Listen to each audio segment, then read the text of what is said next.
સમયે માતા પિતાએ એમને આશીર્વાદ આપવા, ચિરંજીવી ભવ, યશસ્વી ભવ, દીર્ઘાયુ એવા આશીર્વાદ આપતા રહીએ।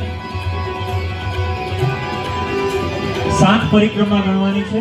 7 પરિક્રમા ભગવાન ગણેશજીએ શિવજી અને પાર્વતી માતાની, અને આજે પણ આપણે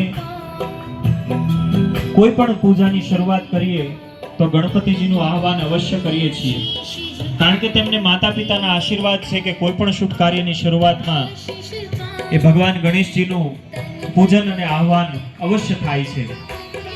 પ્રથમ પૂજનીય દેવ એ ભગવાન ગણેશજી ગણાયા છે।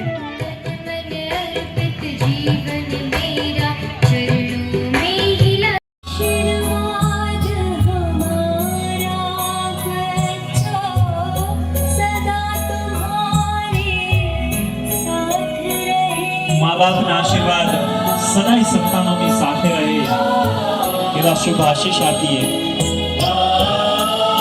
दीर्घायु बने, चिरंजीवी बने, प्रेम थी आशीष आपीए।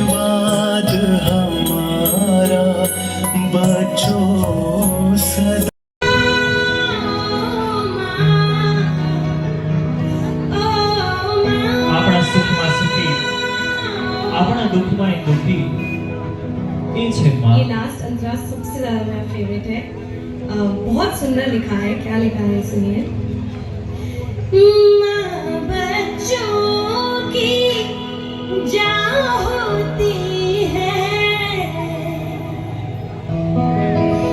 माँ बच्चों की जान होती है।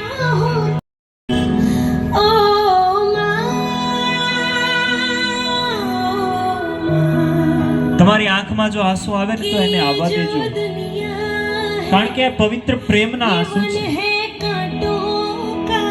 ફરી ક્યારે આ સમય મળે એ કોઈને ખબર નથી। બેટી રાખો એ મા બાપને, બેટી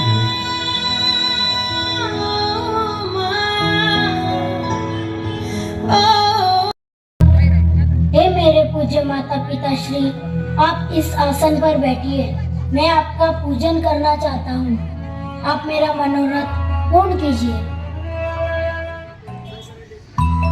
માતા પિતાને આપણે સોનાના સિંહાસન પર બેસાડ્યા છે એવી ભાવના કરવાની છે, અને મનોમનથી આપણે આપણા માતા પિતા હયાત ન હોય તો એમનું પણ આજે મનોમન આપણે પૂજન કરીએ, એવી ભાવના કરીએ। માતા પિતાને કંકુનું તિલક કરવું।